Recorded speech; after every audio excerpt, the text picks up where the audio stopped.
नमस्कार। राति 8 बजेको जनता समाचारमा स्वागत छ। म प्रतिमा चौधरी। म कावेरी पौडेल। सबैभन्दा पहिले प्रमुख समाचार। बुटवलमा 10औं महाधिवेशन गर्ने घोषणा गर्दै एमालेको प्रथम विधान महाधिवेशन सम्पन्न। सुझाव सहित 3वटा प्रतिवेदन पारित। पार्टीमा व्यक्तिवाद हावी हुँदा आन्तरिक लोकतन्त्र कमजोर भएको कांग्रेस नेता कोइरालाको भनाई। नेतृत्वले गलत कदम चालेको आरोप। एमसीसी सम्झौता नेपालको सार्वभौमिकता विरुद्ध रहेको डाक्टर संग्रौलाको भनाई। संविधान र अन्तर्राष्ट्रिय सन्धि विपरीत रहेकाले खारेज गर्न माग। अमेरिकासँग परमाणु वार्ता गर्न इरानको शर्त। रोक्का गरिएको $10 अर्ब फुकुवा गर्ने माग। र ईपीएल टी20 क्रिकेटमा चितवन टाइगर्सको लगातार चौथो जित। ललितपुर प्याट्रियटर्स 5 विकेटले पराजित।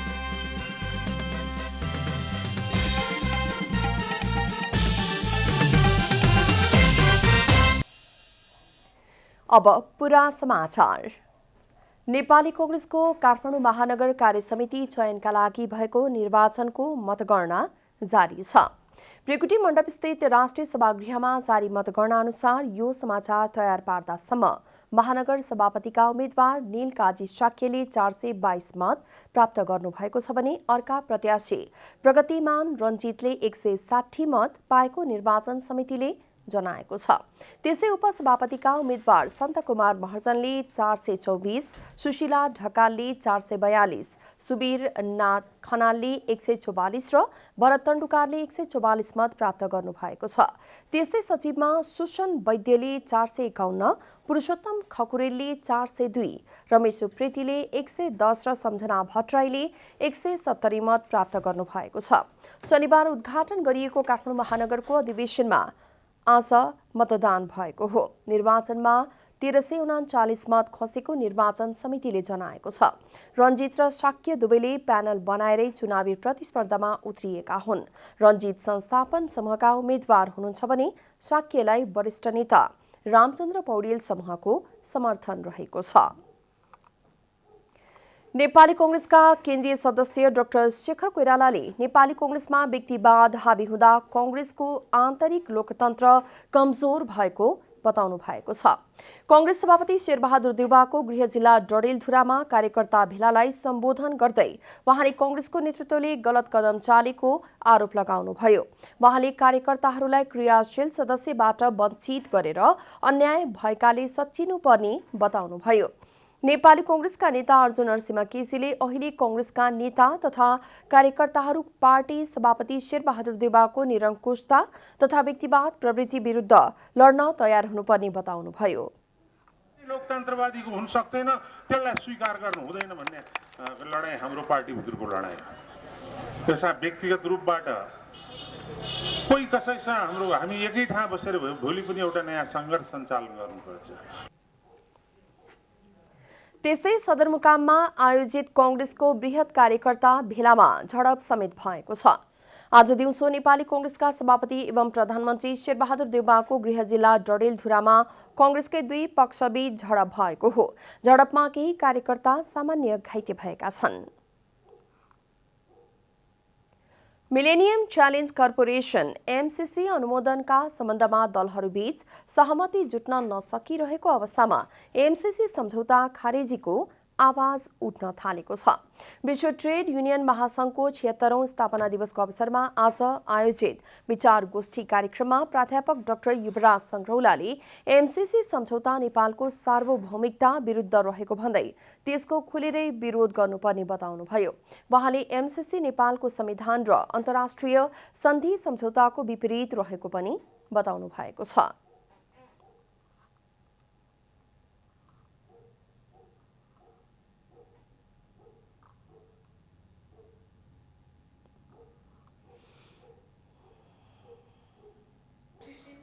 गर्ने कम्युनिस्ट पार्टीलाई कम्युनिस्ट पार्टी भनेर बोकेर हिँड्न सकिँदैन, जुनसुकै होस्। म हिँड्ने दोस्रो कुरो, एमसीसीको विरुद्धमा हामीले तार्किक लडाईँ गर्नुपर्छ। यो हिंसात्मक खालको लडाईँ होइन। त्यसकारण यो संगठन जस्तोले आफ्ना कार्यकर्ताहरूलाई प्रशिक्षण गर्नु पर्यो। कार्यक्रममा नेकपा माओवादी केन्द्रका नेता लीलामणि पोखरेलले कुनै पनि देशलाई सहायता दिँदा अमेरिकाले आफ्नो सुरक्षा रणनीतिलाई माथि राख्ने गरेको भन्दै अमेरिकाले आफ्नो सुरक्षा रणनीतिको रूपमा एमसीसीलाई अघि सारेको बताउनुभयो। एमसीसी सम्झौतालाई सहायता मान्ने हो भने सहायतामा शर्तहरू नहुनुपर्ने उहाँको तर्क छ। एमसीसी जनस्तरमा पुगिसकेको विषय भए पनि यस सम्बन्धमा कुनै पनि पार्टीको औपचारिक एजेन्डा बन्न नसकेको उहाँले बताउनुभयो। एमसीसी कुनै एउटा दाता राष्ट्रले नेपालको हितका निम्ति, नेपालको विकासका निम्ति कटक्कै मन दुखेर नेपालीहरू गरिब भए यिनीहरूलाई विकास गरिदिनुपर्छ भनेर ल्याएको होइन। यो साम्राज्यवादको नयाँ रूप हो, यो इस्ट इन्डियाको नयाँ रूप। नेकपा एकीकृत समाजवादीका उपाध्यक्ष प्रमेश हमालले एमसीसी सम्झौता मार्फत नेपालमा साम्राज्यवाद विस्तार गर्न खोजेको र एमसीसीले नेपालको राष्ट्रियता र स्वाधीनतामाथि नै आँच पुर्याउने बताउनुभयो। तपाईहरु किन यो नेपाल कम्प्याक्ट, नेपाल सम्झौतालाई हाम्रो संसदबाट अनुमोदन गराउन चाहनुहुन्छ? किन चाहनुहुन्छ? यो प्रश्न सोध्नुपर्ने थियो। उहाँले भन्नुभयो यो हाम्रो चाहना होइन, नेपाल सरकारले नै यो चाहिँ अनुमोदन गर्नुपर्छ भन्ने कुरा भन्यो। लामो समयदेखि चर्चाको विषय बन्दै आएको एमसीसीका सम्बन्धमा सरकारले अहिलेसम्म पनि ठोस निर्णय लिन सकेको छैन। काठमाडौँको चोभारमा निर्माणाधीन सुक्खा बन्दरगाह सञ्चालनको अन्तिम तयारी गरिएको छ। भन्सार कार्यालय, क्वारेन्टिन, बैंक, सुरक्षा निकाय लगायतका सम्बन्धित निकायसँग छलफल भइरहेको नेपाल इन्टरमोडल यातायात विकास समितिले जनाएको छ। नेपाल इन्टरमोडल यातायात विकास समितिको कार्यकारी निर्देशक आशिष गजुरेलले सुक्खा बन्दरगाहको निर्माणको काम सम्पन्न भएकाले बन्दरगाह सञ्चालनका लागि तयारी गरिरहेको बताउनुभयो। कार्यकारी निर्देशक गजुरेलले बन्दरगाह सञ्चालनका लागि भन्सार कार्यालय, क्वारेन्टिन, बैंक, सुरक्षा निकाय लगायतका सम्बन्धित निकायसँग छलफल भइरहेको भन्दै उहाँले चाँडै नै पूर्ण तयारीका साथ सञ्चालनमा ल्याउन लागि बताउनुभयो। सुक्खा बन्दरगाह सुरु भएसँगै काठमाडौँको व्यवसायीहरूले सिधै काठमाडौँमा सामान ल्याउन सक्ने र छिट्टै उपभोक्ताको माझमा पुर्याउन सकिने तथा यातायात निर्यातको मूल्य घटाउन सकिने उहाँले बताउनुभयो। अहिले चाहिँ अब सीमा निकायमा क्लियर गरेर काठमाडौँ लिएर आउनु पर्थ्यो भनेदेखि अब चाहिँ म काठमाडौँको सामान मेरो अगाडि नै क्लियर गर्छु भन्यो भने उहाँहरूलाई एउटा चाहिँ वातावरण बन्यो र उहाँहरूले पनि अब आफ्नो सामान चाहिँ क्लियर गरेपछि तुरुन्त उपभोक्तामा चाहिँ लान सक्नुहुने भयो। काठमाडौँको चोभार स्थित 220 रोपनी जग्गाको क्षेत्रफलमा 160 करोड रुपियाँको लगानीमा सुक्खा बन्दरगाह बनेको हो। यसभित्र 2वटा गेट, 3वटा धर्मकाँटा, भन्सार, क्वारेन्टिन र प्रशासनिक गरी 3वटा भवन, 3वटा ठूला गोदाम, चेक जाँच गर्ने 3वटा खुला भवन, 500वटा कन्टेनर राख्न सकिने कन्टेनर यार्ड, 500 ट्रक व्यवस्थापन गर्न सकिने पार्किङ स्थल निर्माण सम्पन्न भइसकेको कार्यकारी निर्देशक गजुरेलले जानकारी दिनुभयो। सीसीटीभी जडान र फायर फाइटर समेत जडान गरिसकेको उहाँले बताउनुभयो। अब चाहिँ 500वटा कन्टेनर राख्न सक्ने कन्टेनर यार्ड बनेको छ। त्यस्तै हामीले अर्को चाहिँ 500 जति चाहिँ ट्रक व्यवस्थापन गर्छौँ, त्यसको लागि चाहिँ हाम्रो पार्किङ स्थल बनेको छ। त्यस्तै अब सुरक्षाको हिसाबले चाहिँ हामीले चाहिँ यो सीसीटीभीहरू जडान गरिसकेको छौँ। त्यस्तै फायर फाइटरहरू चाहिँ हामीले चाहिँ जडान गरिसकेको छौँ। भारत र चीनसँग सीमा जोडिएका जिल्लाहरूमा मात्रै सुक्खा बन्दरगाह भए पनि भित्री जिल्लामा भने चोभारको सुक्खा बन्दरगाह पहिलो हो। वीरगञ्ज, विराटनगर, भैरहवा, काँकरभिट्टा, तातोपानीमा सुक्खा बन्दरगाह सञ्चालनमा छ भने रसुवा र नेपालगञ्जमा पनि निर्माणाधीन अवस्थामा रहेको छ। नेकपा एमालेको प्रथम विधान महाधिवेशन 10औं महाधिवेशन बुटोलमा गर्न निर्णय सहित सम्पन्न भएको छ। त्यसका लागि 15 सदस्यीय निर्वाचन कमिटी समेत गठन गरिएको छ। विधान महाधिवेशनमा पेश भएका 3वटा प्रतिवेदन सुझाव सहित पारित भएका छन्। विधान महाधिवेशनमा पार्टीभित्र व्यक्तिको ब्रान्डिङ र देवत्वकरण भएको भन्दै प्रश्न उठेकामा नेकपा एमाले अध्यक्ष केपी शर्मा ओलीले पार्टीमा कुनै देवता नभएर लिडरसिप हुने र त्यसले मास परिचालन गर्ने बताउनुभयो। हामीमाथि अनेक क्षेपणास्त्रहरू प्रहार भए, तर हामीले ड्रोन छोडेर क्षेपणास्त्रहरूलाई काट्दै, उताका बाढलाई बाढले काट्ने, ड्रोन क्षेपणास्त्रलाई ड्रोनले काट्ने, स्टार वार जस्तै एक ढङ्गको स्टार वार, सैद्धान्तिक वार, वैचारिक वार, राजनीतिक वार, त्यो वार हामी अहिलेसम्म के स्पष्ट छैन र? दुनियाँमा त कम्युनिस्ट सिद्धान्त सिद्धियो, मार्क्सवाद सिद्धियो, सबै चिज सिद्धियो भनेर अनेक प्रकारका डेभिएसनहरू आए। त्यस्तै महासचिव ईश्वर पोखरेलले साङ्गठनिक प्रस्तावमाथि उठेका प्रश्नको जवाफ दिँदै जनसङ्ख्याका आधारमा कमिटीका पदाधिकारीमा समावेशिता कायम गर्नुपर्ने सुझाव आएकामा कम्युनिस्ट पार्टी विचारबाट चल्ने भएकाले त्यसो हुन नसक्ने बताउनुभयो। उहाँले अब नेकपा एमालेको नेतृत्वमा युवा पुस्ताको सहभागिता हुने र कम्युनिस्ट आन्दोलन समृद्धि प्राप्तिमा केन्द्रित हुने बताउनुभयो। खास गरी पार्टी विचारमा एकरूपता हुनुपर्छ। पार्टीमा यदि विचारमा एकरूपता भएन भने पार्टी जस्तो रहँदैन।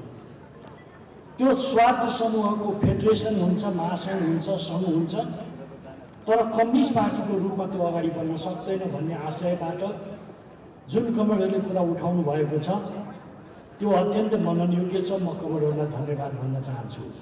त्यस्तै विधान संशोधन प्रस्तावमाथि आएका प्रश्नका उत्तर दिँदै उपमहासचिव विष्णु पौडेलले नेकपा एमालेमा भएको 70 वर्षे उमेरहद कायम नै भएको बताउनुभयो। त्यस्तै नेकपा एमालेले एक वरिष्ठ उपाध्यक्ष, एक उपमहासचिव गरी 15 सदस्यीय केन्द्रीय पदाधिकारी निर्माण गरेको छ भने 45 सदस्यीय स्थायी कमिटी बनाउँदै पोलिट ब्युरोलाई खारेज गरेको छ। राजनीतिक प्रतिवेदन संरचनात्मक प्रस्ताव र विधान संशोधनको काम सम्पन्न गरिएका छौँ र मूलत राजनीतिक प्रतिवेदनमा यावत हाम्रा अध्यावधिक भएका मूल्य मान्यताहरू, विचार दृष्टिकोणहरू, नीति सिद्धान्तहरू हामीले सूत्रबद्ध गरेका छौँ र संरचनात्मक प्रस्तावमा हामीले हाम्रो संरचनात्मक जीवनलाई मार्गदर्शन गर्ने मूल्य मान्यतालाई संस्थागत गरेका छौँ र तदनुरूप विधान संशोधन गरेका छौँ। पार्टीका विभिन्न कमिटीका पदाधिकारी संख्या पनि विधान महाधिवेशनले नै टुङ्ग्याएको छ। सबै कमिटीमा कम्तीमा 50 सदस्यको आधार राख्दै एमालेले प्रदेशमा एउटा प्रतिनिधि क्षेत्र बराबर थप 15 सदस्य, विशेष प्रदेशमा प्रत्येक जिल्ला बराबर थप 5 सदस्य, जिल्लामा प्रत्येक प्रदेश सभा निर्वाचन क्षेत्र बराबर थप 15 सदस्य, पालिकामा हरेक वडा बराबर थप 5 सदस्य र इलाकामा हरेक शाखा बराबर थप 5 सदस्य राख्ने गरी कमिटी गठन गरेको छ। नेकपा एमालेको 3 दिनसम्म चलेको बैठकमा विभिन्न समूहबाट प्रत्यक्ष निर्वाचित प्रधानमन्त्रीका लागि संविधान संशोधनतर्फ जानुपर्ने, निर्वाचन प्रणाली खर्चिलो भएका कारण त्यसलाई सुधार गर्नुपर्ने, मन्त्री परिषदमा 50% प्रतिनिधि र 50% विषयविज्ञ राख्नुपर्ने, केन्द्रीय आयोगहरूलाई तलैसम्म विस्तार गर्नुपर्ने लगायतको पछिल्लो 24 घण्टामा कोरोना संक्रमित हुने भन्दा दोब्बर बढी निको भएका छन्। स्वास्थ्य तथा जनसङ्ख्या मन्त्रालयका अनुसार पछिल्लो 24 घण्टामा 679 जना संक्रमित हुँदा 1405 जना निको भएका छन्। यो सँगै देशभर कोरोना संक्रमितको कुल संख्या पीसीआर विधिबाट भएको परीक्षणमा 7,97,192 र एन्टिजेन विधिबाट भएको परीक्षणमा 92,034 जना पुगेको छ। संक्रमित मध्ये हालसम्म 7,69,224 जना निको भएका छन्। यसैगरी कोरोना संक्रमणबाट थप 9 जनाको मृत्यु भएको पनि मन्त्रालयले जनाएको छ। हालसम्म कुल 11,164 जनाको मृत्यु भएको छ।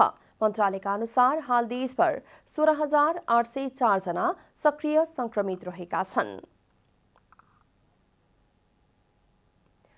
स्वास्थ्य तथा जनसङ्ख्या राज्यमन्त्री उमेश श्रेष्ठले दशैं लगत्तै 18 वर्ष मुनिका बालबालिकाका लागि कोरोना विरुद्धको खोप लगाउन सुरु गरिने बताउनु भएको छ। आइतबार कान्ति बाल अस्पताललाई बुद्धिस्ट चुजी च्यारिटी फाउन्डेसनले स्वास्थ्य सामग्री हस्तान्तरण गर्न आयोजित कार्यक्रममा राज्यमन्त्री श्रेष्ठले 18 वर्ष मुनिका बालबालिकाका लागि कोरोना विरुद्धको 1 करोड खोप आउने सुनिश्चितता भइसकेको बताउनुभयो। के भने एउटा जनमानसमा ठुलो एउटा चिन्ताको विषय छ। त्यसमा पनि सरकारको तर्फबाट यसलाई उच्च प्राथमिकता दिएर 1 करोड खोप, जसमा चाहिँ मोडर्ना 40 लाख र फाइजर चाहिँ 60 लाख खोपको खरिद गर्ने व्यवस्थापन सुनिश्चितता भइसकेको र राज्यमन्त्री श्रेष्ठले सरकारले कोरोना विरुद्धको खोपलाई पहिलो प्राथमिकता दिएको उल्लेख गर्दै तीनै तहको अस्पतालको व्यवस्थापकीय पक्षलाई सुधार्न नीति बनाउने तयारी सरकारले गरेको बताउनुभयो। सरकारले स्वास्थ्य क्षेत्रको दरबन्दी बढाउन ध्यान दिएको उहाँको भनाइ छ। कुराहरुमा सुधार गर्ने सबभन्दा पहिले चाहिँ हामीले यो कोभिड-19 यो भ्याक्सिनलाई नम्बर 1 प्राथमिकता दिएको छ। त्यसपछि व्यवस्थापकीय सुधार र यो तलदेखि इभन प्रत्येक स्थानीय भनौँ सरकारदेखि प्रदेशदेखि सङ्घदेखि यहाँ भएका चाहिँ हस्पिटल्सहरूलाई कसरी सुधार गर्न सकिन्छ त्यस विषयमा पनि गम्भीर भएर चाहिँ एउटा नीति बनाउन खोजेको छौँ। एक कार्यक्रमका बीच बुद्धिस्ट 2G च्यारिटी फाउन्डेसनले कान्तिबाल अस्पताललाई 25वटा भेन्टिलेटर लगायतको स्वास्थ्य सामग्री हस्तान्तरण गरेको छ। कोरोना संक्रमणको पहिलो लहरदेखि नै सरकारलाई विभिन्न स्वास्थ्य सामग्री सहयोग गर्दै फाउन्डेसनले संक्रमणको तेस्रो लहर आउन सक्ने सम्भावनालाई ध्यान दिँदै पूर्व तयारी स्वरूप स्वास्थ्य सामग्री हस्तान्तरण गरेको फाउन्डेसनले जनाएको छ। नेपाल सरकारले गरेको अनुसार हामीले तुरुन्तै पहल गरेर यो भेन्टिलेटर चाहिँ 265वटा भेन्टिलेटर ल्याएको थियौँ, ल्याएर 100वटा हाई फ्लो नोजल गरेर ल्याएको थियौँ। यसमा के छ भने 250वटा चाहिँ नेपाल सरकारले आफ्नो राखेको छ। त्यो 15वटा भेन्टिलेटर चाहिँ हामीलाई दिएको छ। हामीले चाहिँ ब्याङ्क स्थापना गर्नलाई भेन्टिलेटर ब्याङ्क स्थापना गर्नलाई दिएको छ र त्यस कारण चाहिँ 10वटा हाई फ्लो र 15वटा चाहिँ हाम्रो आफ्नो संस्थालाई नेपाल सरकारले गरेर दिएको छ। फाउन्डेसनले 41 करोड 48 लाख 49,300 रुपैयाँ बराबरको स्वास्थ्य सामग्री कान्तिबाल अस्पताललाई हस्तान्तरण गरेको जानकारी दिएको छ। तीव्र शहरी क्रियाकलापको लक्ष्य कार्बन रहित विश्व भन्ने मूल नाराका साथ यस वर्ष विश्व बसोबास दिवस मनाइने भएको छ। नेपालमा पनि भोलि यस वर्षको विश्व बसोबास दिवस मनाउन लागि हो। शहरी विकास तथा भवन निर्माण विभागले आइतबार काठमाडौँमा एक कार्यक्रम आयोजना गर्दै यसबारेमा जानकारी दिएको हो। कार्यक्रममा विश्व बसोबास दिवस 2078 मूल तयारी समितिका संयोजक विष्णु प्रसाद शर्माले विश्वका अधिकांश देशले बजेटको ठूलो हिस्सा शहरीकरणमा खर्च गर्दै आएको सन्दर्भलाई मध्यनजर गर्दै विभागले दिगो विकास लक्ष्यको लक्ष्य 11 ले समावेशी तथा दिगो शहरीकरण गर्ने लक्ष्य लिएको र लक्ष्य 13 ले जलवायु परिवर्तनलाई मुख्य मुद्दाको रूपमा समेटेको बताउनुभयो। 4 अक्टोबर 2021 अर्थात् असोज 18 2078 का दिन विश्व बसोबास दिवस 2078 मनाउने निर्णय भएको छ। तीव्र शहरी क्रियाकलापको लक्ष्य कार्बन रहित विश्व तय गरिएको छ। विश्वव्यापी रूपमा शहरी जनसङ्ख्या बढ्दो क्रममा रहेको छ। विश्व बैंकको तथ्याङ्क अनुसार सन् 1990 देखि हालसम्म शहरी जनसङ्ख्या 4 गुणाले बढेर 4.2 अरब भन्दा धेरै भइसकेको छ। नेपालको संविधानले हरेक नागरिकहरूलाई स्वच्छ र स्वस्थ वातावरणमा बस्न पाउने हक दिएको उल्लेख गर्दै विभागले यसका लागि आफू लागि परेको बताएको छ। विभागले यसै सम्बन्धी केन्द्रित रहेर सोमबार ललितपुरको कुपनडोल स्थित होटेल हिमालयमा आधा दिने कार्यशाला गोष्ठी गर्ने बताएको छ।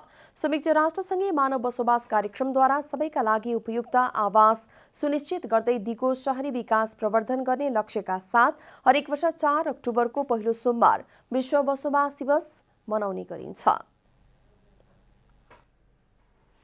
रौतहटको एउटा नमुना गाउँ जहाँ शाकाहारी मानिसको मात्रै बसोबास छ। सो गाउँमा मद्यपान धूम्रपान मात्र होइन सुर्तीजन्य पदार्थ बिक्री गर्न समेत प्रतिबन्धित छ। मदिरा, लागु पदार्थ, जुवातास जस्ता सामाजिक विकृतिहरू निषेध गरिएको छ।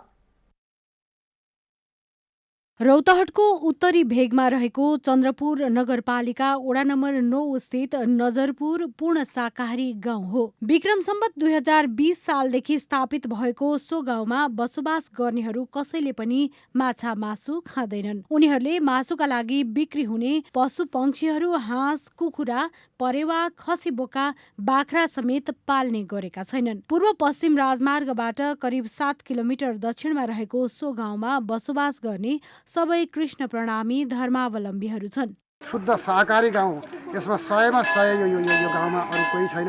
निरामिष एकदम भोजन गर्ने, शुद्ध शाकाहारी जीवन शैली अपनाउने, दुख सुख सबैले हेर्ने। अनिखेर अब यहाँ दोकानमा पनि लागु दुर्व्यसनका कुनै पनि सामग्रीहरू बिक्री वितरण पनि हुँदैनन्। यसमा खाने त कुनै सवालै भएन। स्थानीयको सक्रियतामा 15 वर्षअघि सो गाउँ पूर्ण रूपले साक्षर भएको छ। गाउँका मानिसहरूको प्रमुख पेसा कृषि हो। उनीहरू पशुपालन, बिउ बिजन, दुग्ध सहकारी, कृषि सहकारीमा आबद्ध छन्। विशुद्ध शाकाहारी जीवनशैली भएको हुनाले, सात्विक जीवनशैली भएको हुनाले र दुर्व्यसनबाट टाढा रहने भएको हुनाले सितिमिति झैझगडा हुनु धेरै टाढाको कुरा हो। झैझगडा धेरै सुन्नु पर्दैन। नजरपुर बस्ती बसेसँगै मन्दिर स्थापना गरिएको भए पनि 2052 सालमा भने मन्दिरको पुनर्निर्माण गरेर आकर्षक र व्यवस्थित गरिएको छ। मन्दिरमा श्रीकृष्ण जन्माष्टमी लगायत विभिन्न धार्मिक अवसरमा कार्यक्रमहरू हुने गरेको छ। सुत्ती जन्ने मात्रै नभएर तपाईँको जाँड रक्सी, माछा मासु, अन्य मादक केही पनि चिजहरू यहाँ प्रतिबन्ध लगाएको छ। स्थानीय हाम्रो पुर्खादेखि बाबु बराजुको पालादेखि नै नभएकोले अहिले चाहिँ तपाईँको लिखित रूपमै यहाँ बेच्न पनि पाइँदैन। गुड्का, चुरोट, सुपारीसम्म पनि किन्न लगाएर अप्ठ्यारो पर्छ, पल्लो गाउँ जानुपर्छ। पूर्ण शाकाहारी, दुर्व्यसन, धूम्रपान, लागु पदार्थ, जुवातास मुक्त गाउँको परिचय बनाएको नजरपुर रौतहटको मात्र नभई देशकै नमुना गाउँको रूपमा रहेको छ। रौतहटबाट प्रेम यादवको रिपोर्ट। प्रदेश नम्बर 2 सरकारको मुख्यमन्त्री बेटी बचाऊ बेटी पढाऊ कार्यक्रम अन्तर्गत रौतहटको गौरस्थित श्री जुद्ध नमुना माध्यमिक विद्यालयका कक्षा 8मा अध्ययनरत छात्रालाई साइकल वितरण गरिएको छ। प्रदेश नम्बर 2 कृषि मन्त्रालयका कृषि राज्य मन्त्री योगेन्द्र यादवले कक्षा 8मा अध्ययनरत 97 छात्रालाई साइकल वितरण गर्नुभएको हो। विद्यालयको लागि सरकारले जम्मा 119 साइकल वितरण गर्ने जनाएको छ।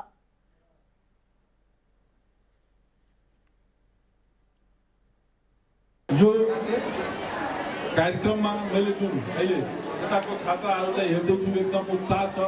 मलाई लाग्छ सबै साइकल लिने छात्राहरू नै हो। साइकल वितरण गर्दै राज्य मन्त्री योगेन्द्र यादवले दक्षिण एसियामै महिलालाई हेर्ने दृष्टिकोण र लैङ्गिक विभेद जस्ता समस्यालाई समाधान गर्न सरकार प्रतिबद्ध रहेको आश्वासन दिनुभयो। यो प्राय गरेर लोअर क्लासका र मध्यका एकदमै श्रमिक वर्ग, किसान वर्ग र मध्य आर्थिक स्तर भएका अभिभावकहरूको छोराछोरी प्राय गरेर सरकारी स्कुल यानि कि सामुदायिक स्कुलमा अहिले पठन पाठन गर्दैछन्। प्रदेश सरकारले चालु आर्थिक वर्षमा प्रदेश नम्बर 2 भित्रका सामुदायिक विद्यालयहरूमा कक्षा 8मा पढ्ने 14,000 छात्रालाई साइकल वितरण गर्ने भएको छ। अब आर्थिक समाचार। आर्थिक समाचारका साथमा हुलास भए अरू किन खोज्ने।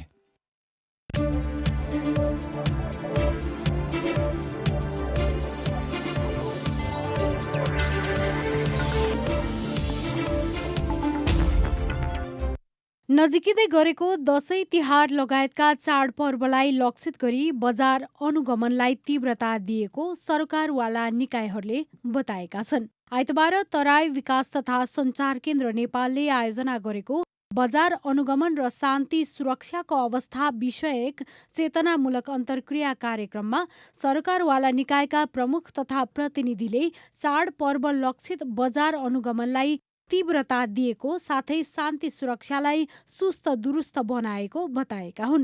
राष्ट्रिय उपभोक्ता मञ्चका अध्यक्ष प्रेमलाल महर्जनले वाणिज्य विभागको जनशक्ति कम भएका कारणले अनुगमनलाई प्रभावकारी बनाउन नसकेको बताउनुभयो। मफसलमा 5वटा कार्यालय छ, केन्द्रमा एउटा वाणिज्य विभाग छ। त्यतिको भरमा जम्मा 12 जना कर्मचारीको भरमा हामीले चाहिँ अनुगमन गरेन भनेर भन्नु भनेको भाषा हामीमाथि पनि अन्याय हो। हामीले गलत कुरा गरिरहेको जस्तो लाग्छ। यसको दोष म कसलाई दिन्छु? नेपाल सरकारलाई दिन्छु। नेपाल सरकार फेरि कर्मचारीलाई होइन, नेतृत्व तहलाई म दिन्छु। नेपाल सरकार जसले नेतृत्व गर्छ तिनीहरूलाई दिन्छु। नेपाल आयल निगमका उपकार्यकारी निर्देशक सुशील भट्टराईले पेट्रोलियम पदार्थको माग अनुरूप आपूर्ति गर्न आयल निगम सक्षम रहेको बताउनुभयो। गुणस्तर र परिणामको सन्दर्भमा कुनै गुनासो भए निगमलाई जानकारी गराउन पनि उहाँको आग्रह छ।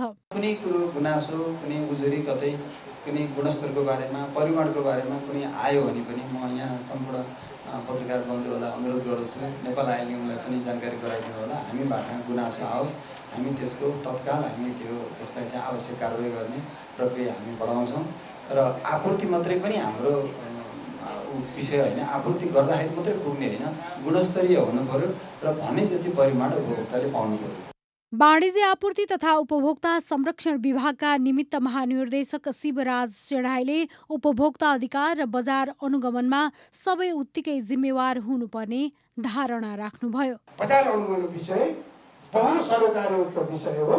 यसमा मल्टी सेक्टर र बहुपात्र समान रूपमा ऐनले अपेक्षा के गरेको छ भने आम उपभोक्ताहरू सजग र जागरुक हुनुपर्ने, पैठारीकर्ता उत्पादक पैठारीकर्तादेखि बिक्री वितरकसम्मका व्यावसायिक क्षेत्र पनि व्यावसायिक मूल्य मान्यता र व्यावसायिक धर्म र सामाजिक जिम्मेवारी र राज्यको कानुनप्रति वफादार हुनुपर्ने अवस्था छ। काठमाडौँ जिल्लाका प्रमुख जिल्ला अधिकारी गोविन्द प्रसाद रिजालले सुरक्षा योजना बनाएर प्रशासन क्रियाशील हुनुपर्ने र भएको पनि जानकारी दिनुभयो। उपत्यकाको सुरक्षाको विषयमा हामी काठमाडौँ, भक्तपुर, ललितपुर तीनटै जिल्लाका प्रमुख जिल्ला अधिकारी र अन्य सुरक्षा निकायहरूको बिचमा पनि अत्यन्त राम्रो समन्वय छ र हामीले समन्वयात्मक किसिमले नै परिचालित हुने र समन्वयात्मक किसिमले नै सुरक्षा व्यवस्था मिलाउने कोसिसहरू गरिरहेका छौँ। खाद्य प्रविधि तथा गुण नियन्त्रण विभागकी महानिर्देशक मतिना जोशी वैद्यले विभागले विदाको दिनमा पनि निरन्तर अनुगमन र जाँचमा मातहतका निकायलाई परिचालित गरिरहेको बताउनुभयो। हाम्रो ट्रेडको ट्रान्जेक्सन हेर्दाखेरि पनि दसैँ तिहारको छेकमा सबसे ज्यादा चाहिँ ट्रेड भइरहेको हुन्छ। त्यसैले यस्तो बेलामा अखाद्य वस्तुहरू, गुणस्तरहीन खाद्य वस्तुहरू र अर्को चाहिँ एक्सपायरी भएका खाद्य वस्तुहरू चाहिँ बजारमा आउन सक्ने जुन चाहिँ हामीले चाहिँ सम्भावनाहरू विगतको पनि अनुभवलाई सँगालेर चाडपर्व विशेष अनुगमन कार्यलाई निरन्तरता यो साल पनि हामीले दिएका छौँ। कार्यक्रममा सरकारवालाहरूले वर्जित गरेका कुराहरू बेचबिखन नगर्न समयमै व्यापारी व्यवसायीहरूलाई सचेत गराउनुका साथै नागरिक समेत यसमा सचेत हुन आग्रह गरेका छन्।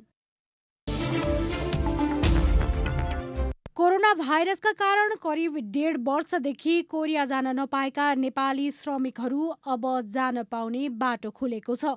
वैदेशिक रोजगार विभागको मातहतमा रहेको इपिएस कोरिया शाखाले आइतबार एक सूचना जारी गर्दै श्रमिकको रूपमा कोरिया जान पाउने जनाएको हो।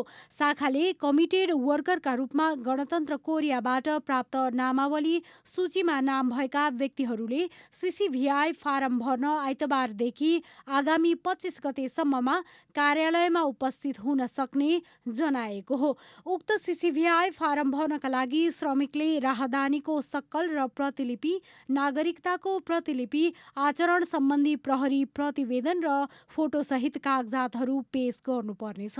साथै शाखाले सिसिभिआईको लागि 6,000 रुपैयाँ रकम नेपाल ब्याङ्क लिमिटेडमा जम्मा गरेको भौचर समेत पेश गर्नुपर्ने जनाएको छ।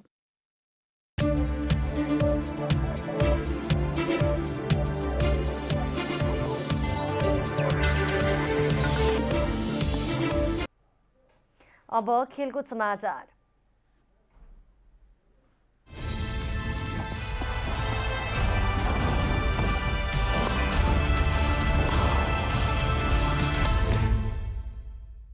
नेपाली राष्ट्रिय फुटबल टिमका कप्तान तथा गोलकिपर किरण चेम्जोङले श्रीलङ्का विरुद्ध 3 अङ्कको लागि खेल्ने बताएका छन्। मालदिप्समा जारी 13औं संस्करणको साफ च्याम्पियनसिप अन्तर्गत श्रीलङ्का विरुद्धको खेल अघि कप्तान किरणले 3 अङ्कको लागि खेल्ने बताएका हुन्। 90 मिनेट लड्नेछौँ पिचमा पोइन्टको लागि, भिक्ट्रीको लागि। मलाई विश्वास छ हाम्रो एउटा सफल रिजल्ट हामी ल्याउँछौँ भन्ने मलाई लाग्छ। यसैगरी नेपाली राष्ट्रिय फुटबल टिमका मुख्य प्रशिक्षक अब्दुल्ला अलमुतायरीले श्रीलङ्कालाई हराउन सहज नहुने बताएका छन्। श्रीलङ्का विरुद्धको खेल अघि प्रशिक्षक अलमुतायरीले श्रीलङ्का विरुद्धको खेल चुनौतीपूर्ण हुने बताएका हुन्। Tomorrow game it is our first match in the championship. We forget already Maldives game. We are ready only for Sri Lanka and it will be our final match. नेपालले पहिलो खेलमा साबिक विजेता तथा आयोजक मालदिप्सलाई 1-0 गोल अन्तरले पराजित गरेको थियो। नेपालले दोस्रो खेलको रूपमा सोमबार श्रीलङ्का विरुद्ध खेल्दैछ। नेपाल र श्रीलङ्का बीचको खेल राति 9:45 बजे सुरु हुनेछ। Everest premier league EPL T20 क्रिकेटमा चितवन टाइगर्सले लगातार चौथो जित निकालेको छ। टियु क्रिकेट मैदानमा आइतबार भएको खेलमा साबिक विजेता ललितपुर प्याट्रियट्सलाई 5 विकेटले पराजित गर्दै चितवनले लगातार चौथो जित निकालेको हो। ललितपुरले दिएको 109 रनको लक्ष्य चितवनले 17 ओभर 2 बलमा मात्र 5 विकेट गुमाएर पूरा गर्यो। यसअघि टस जितेर पहिलो ब्याटिङ गरेको ललितपुरले 20 ओभरमा 9 विकेट गुमाएर 108 रन बनाएको थियो। ललितपुरका लागि जयकिशन कोल्सावालाले सर्वाधिक 42 रन बनाए। सन्दुन विराकोटीले 14 रन जोडे। सूर्य तामाङ 11 रनमा अभिजित रहँदा ललित राजवंशीले अभिजित 9 रन बनाए। ललितपुरलाई सस्तैमा समेट्न चितवनका कमल सिंह एरीले 3 विकेट लिए। करिम जनत र सागर ढकालले 2-2 विकेट हात पारे। साहब आलमको नाममा 1 विकेट रह्यो। यसैबीच आइतबारको पहिलो खेलमा विराटनगर वारियर्सले पहिलो जित निकालेको छ। टियु क्रिकेट मैदानमा भएको खेलमा काठमाडौँ किङ्स 11लाई 7 रनले पराजित गर्दै विराटनगरले पहिलो जित दर्ता गरेको हो। जितसँगै विराटनगरले सान्तवना जित निकालेको छ र प्रतियोगिताको सुखद अन्त्य गरेको छ। विराटनगरले 5 खेलमा 2 अङ्क जोड्यो। अघिल्लो 4 खेल गुमाएको विराटनगर पुछारमा रहेको छ। विराटनगरले दिएको 105 रनको लक्ष्य पछ्याएको काठमाडौँले निर्धारित 8 ओभरमा 3 विकेट गुमाएर 97 रन मात्र बनाउन सक्यो।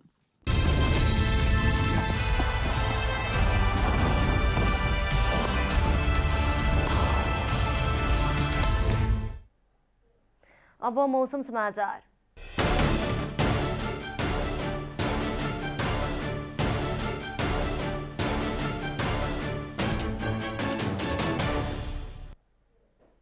आज राति देशभर आंशिकदेखि सामान्य बदली रही प्रदेश 1 का धेरै स्थानहरूमा र बाँकी प्रदेशका केही स्थानमा मेघगर्जन र चट्याङसहित हल्कादेखि मध्यम वर्षाको सम्भावना रहेको जल तथा मौसम विभागले जनाएको छ। अब देशभरका विभिन्न स्थानका मौसम सम्बन्धी थप विवरण।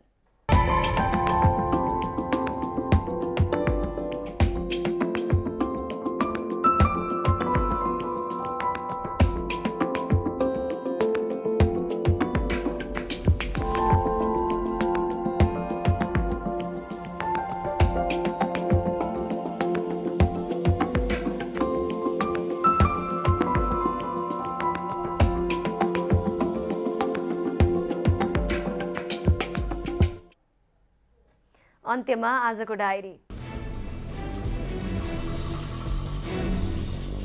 आगामी मङ्सिरमा पार्टीको 10औं महाधिवेशन गर्ने घोषणा गर्दै एमालेको पहिलो विधान महाधिवेशन सकिएको छ। यसअघि महाधिवेशनले 3 वटा प्रस्ताव पारित गर्नुका साथै आगामी निर्वाचनमा केन्द्रित हुने अठोट गरेको छ। शुक्रबार सुरु भएको महाधिवेशन आज राजनीतिक, सांगठनिक र विधान संशोधन प्रतिवेदन पारित गर्दै समापन भएको छ। मिलेनियम च्यालेन्ज कर्पोरेसन MCC अनुमोदनका सम्बन्धमा दलहरूबीच सहमति जुट्न नसकिरहेको अवस्थामा MCC सम्झौता खारेजीको आवाज उठ्न थालेको छ। विश्व ट्रेड युनियन महासंघको 76औं स्थापना दिवसको अवसरमा बोल्दै प्राध्यापक डाक्टर युवराज सङ्गौलाले MCC सम्झौता नेपालको सार्वभौमिकता विरुद्ध रहेको भन्दै त्यसको खुलेरै विरोध गर्नुपर्ने बताउनु भएको छ। नेपाल आदिवासी जनजाति महासंघका पूर्व अध्यक्ष राजकुमार लेखी नेकपा एमालेमा प्रवेश गर्नु भएको छ। विधान महाधिवेशनको अन्तिम दिन आज एमाले अध्यक्ष केपी शर्मा ओलीले लेखी सहितका 55 जनालाई पार्टी प्रवेश गराउनु भएको हो। लेखीले पहिलो संविधान सभा विघटनपछि एमाले छाड्नु भएको थियो। त्यसपछि उहाँ मधेसवादी विभिन्न दलहरूमा आबद्ध हुनु भएको थियो। इरानले परमाणु वार्ता सुरु हुनु अघि अमेरिकाद्वारा रोका गरिएको $10 अर्ब फुकुवा हुनुपर्ने शर्त राखेको छ। परमाणु कार्यक्रम रोक्न सन् 2015 मा इरान र शक्ति राष्ट्रबीच सहमति भएको थियो, तर अमेरिकी पूर्व राष्ट्रपति डोनाल्ड ट्रम्पले सम्झौताबाट पछि हट्दै इरान विरुद्ध नयाँ प्रतिबन्ध घोषणा गरेका थिए। वर्तमान राष्ट्रपति जो बाइडेन सो सम्झौतामा अमेरिकालाई पुनः आबद्ध बनाउने प्रयासमा रहेका छन्। EPL T20 क्रिकेटमा चितवन टाइगर्सले लगातार चौथो जित निकालेको छ। आज भएको खेलमा साबिक विजेता ललितपुर प्याट्रियट्सलाई 5 विकेटले पराजित गर्दै चितवनले लगातार चौथो जित निकालेको हो। यसैबीच आजको पहिलो खेलमा विराटनगर वारियर्सले पहिलो जित निकालेको छ। काठमाडौँ किङ्स 11लाई 7 रनले पराजित गर्दै विराटनगरले पहिलो जित निकालेको हो।